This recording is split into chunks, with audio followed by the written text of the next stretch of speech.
안녕하세요. 인코레TV 김승철입니다. 저는 오늘 굉장히 좀 독특한 자동차를 타게 됐는데요. 바로 프랑스 르노의 고성능 브랜드인 알핀, 알핀의 A110이라는 투도어 스포츠카입니다. 이 차를 일상주행 조건에서 탔을 때 느껴지는 점들을 여러분들께 공유 드리려고 합니다. 본격적으로 리뷰 시작하기 전에요, 트리 컴퓨터 리셋 하겠습니다. 여기 계기판 왼편에 있는 거 길게 이게 누르면 되나? 아니네. 해볼게요. 네, 됐습니다.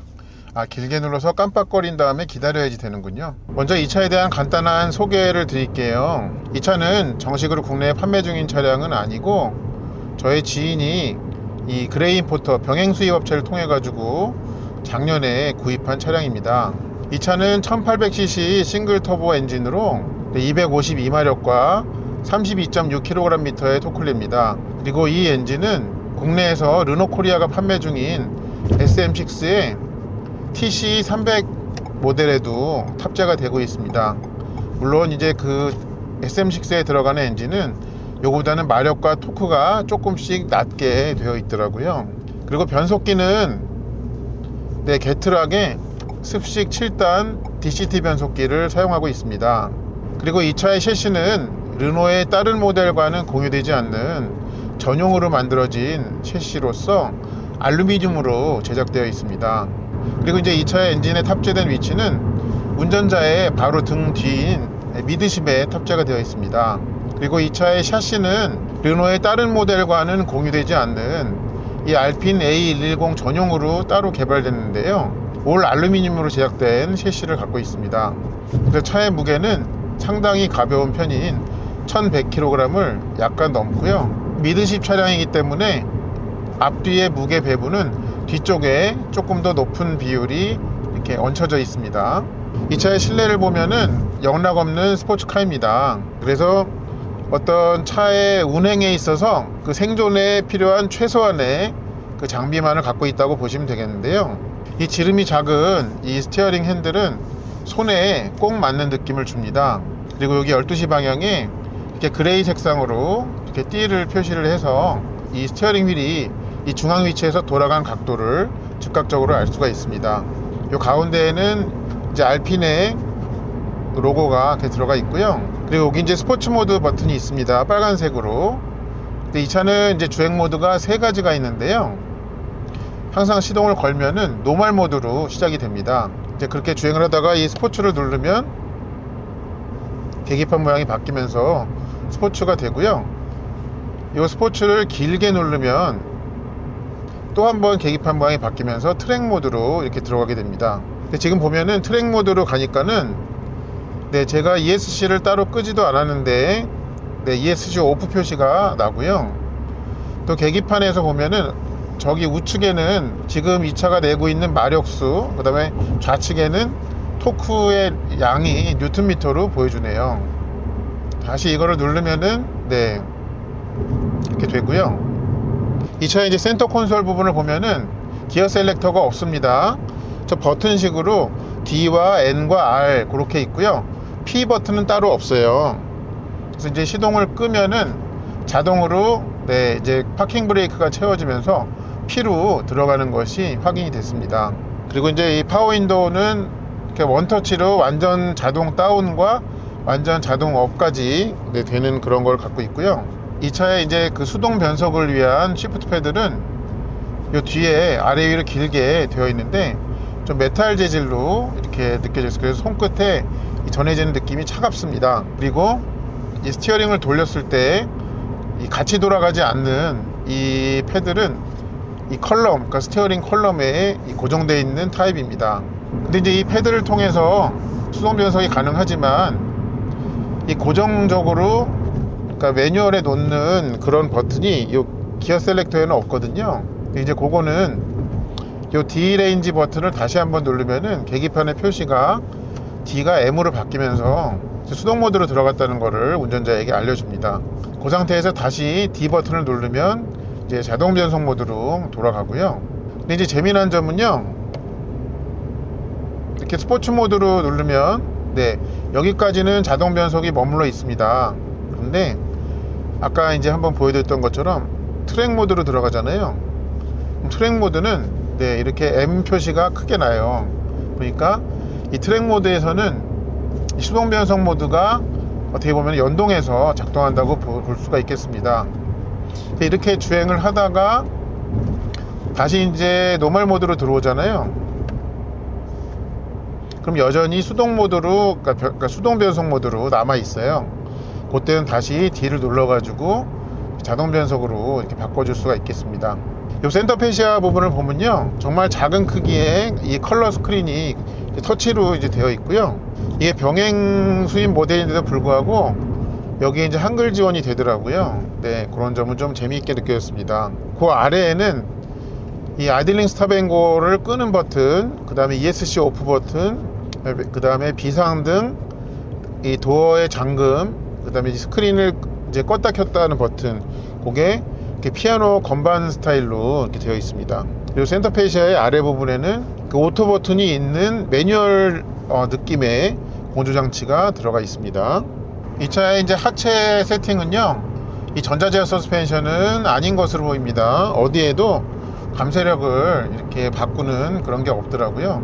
근데 일단 앞뒤 모두 이 서스펜션의 스트로크는 상당히 짧은데요. 그리고 이제 그 세팅 역시 단단한 편인데, 그렇다고 해서 탑승자에게 좀 거부감이나 부담감을 줄 만큼의 네, 그런 단단함은 아닙니다.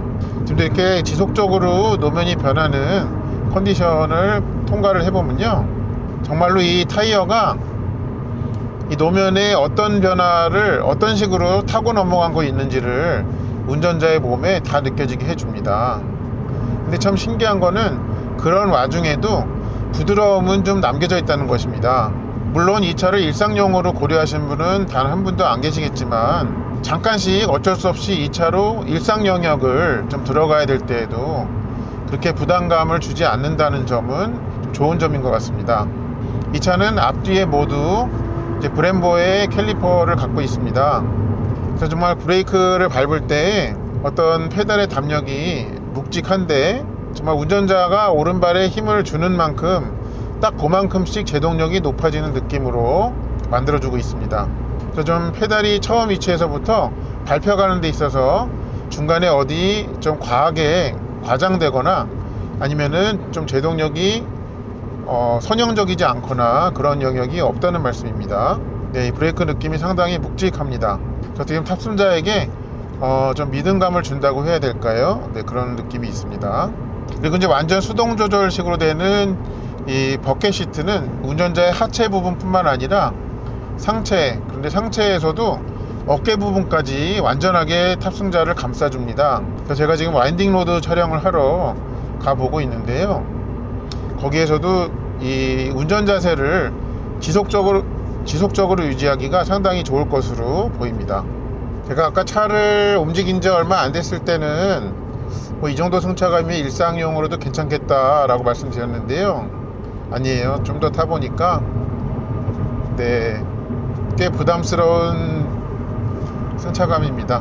뭐 스포츠카한테서 승차감이 좋기를 바란다는 거가 어불성설인 거는 맞고요, 얘도 엄연한 스포츠카이기 때문에요. 물론 스포츠카들 중에서는 뭐 일상용으로도 쓸 수 있다, 그런 쪽을 표방하는 차들도 있긴 하지만, 이 차는 네, 그러기에는 이 도로에서 일어나는 모든 일이 고스란히 다 좀 운전자에게 전달이 되는데, 그게 뭐 짧은 시간, 짧은 거리를 왔다 갔다 할 때는 좀 눈 감아줄 수 있는데, 그게 반복이 되고 시간이 누적되면 누적될수록 그게 좀 피로해지는 짜증으로 다가올 수도 있겠다는 생각이 듭니다. 참고하시기 바랍니다. 달리기 실력은 아까 확인을 했으니까 그거 외에 이 스포츠카들끼리의 비교해서 이 차가 좀 뛰어나다고 생각되는 점은 바로 이 차 안에 탄 사람에게 주는 이 공간적인 쾌적성입니다. 특히 이 차는 이제 투시트 스포츠카들 중에서는 이 지붕이 앞뒤로 좀 긴 편이에요. 그래서 A필러가 꽤 앞에 있고 그 위에 이제 지붕이 있기 때문에요, 이 앞뒤 사이의 공간이 좀 쾌적하다고 느껴지는 부분이 있고, 또 한 가지는 이제 탑승자의 바깥쪽 팔에서부터 이 도어까지 또 여유 공간이 있습니다. 네, 그 덕분에 분명히 2인승 스포츠카들은 이 실내가 공통적으로 좁은데, 또 특히 미드십 차들은 이 등받이를 뒤로 많이 눕힐 수가 없는 그런 숙면 같은 게 있죠. 그런 거는 공통적으로 있지만 나머지 부분에서 좀 공간적으로 좀 주는 쾌적성이 있습니다. 뭐 알핀이 국내에서 판매한다 안 한다 그런 루머가 있다고 아까 말씀드렸잖아요. 뭐 특히 뭐 생산 라인을 한국으로 가져와 가지고 국내 생산으로, 아니면 이 차를 뭐 전기차로 컨버전 해 가지고 판매한다, 그런 다양한 버전의 소문들이 있는데, 저는 좀 매우 현실성이 없다고 보입니다. 이 차의 이 프랑스 본국에서의 가격을 보면은 지금 A110 중에 이 차가 제일 기본형이거든요. 그거의 가격이 65,000유로예요. 요즘의 환율 기준으로는 1유로가 1,460원이거든요. 그러면은 단순하게 그 둘을 곱하면 9,500만원 가까이가 됩니다. 그러니까 1억 가까운 소리란 얘기예요, 본국에서의 가격이. 그런데 한국에서의 가격이 뭐 이게 볼륨 모델도 아닌데 그거보다 낮게 할 수 있는 가능성은 매우 적죠. 그리고 또 알핀이라는 이 브랜드 자체가 뭐 인지도가 많이 있는 것도 아니고, 그래서 르노 코리아에서 이 차를 이렇게 특별한 모델을 한국에 들여온다는 그런 노력까지 해주는 부분까지는 매우 감사한 일이고 높이 살 수 있다고 보이는데, 실제로 이 차가 정말 어렵게 노력해서 국내에 출시를 한다 하더라도 길에서 이 차를 좀 자주 볼 수 있는 가능성은, 특히 가격 하나만 보더라도 좀 매우 낮다, 그렇게 보이기 때문에 좀 시장성이 좀 없어 보입니다. 그래서 이 차는 지금까지처럼 정말 이 차를 필요로 하는 사람들이 이 그레인 포털을 통해 가지고 출고를 하는, 네, 그런 상태에 머무르도록 하는 것이 더 현실적인 것이 아닌가라는 그런 생각이 듭니다. 알핀은 매우 독특한 스포츠카입니다.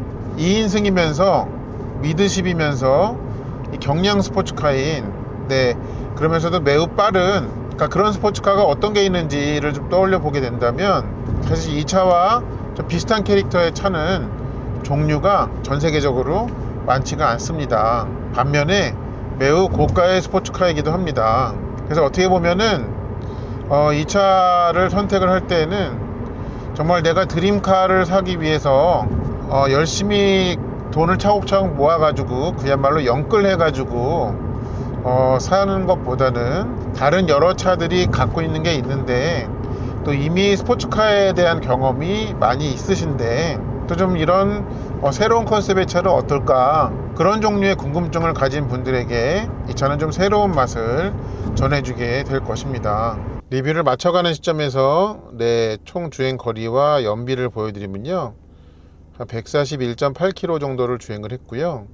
이게 유럽식 연비 표시죠. 그러니까 저거를 100을 9.8로 나누면은 우리식이 되죠. 네, 그렇게 하면은 대략 한 10을 조금 넘는, 네, 그런 연비입니다.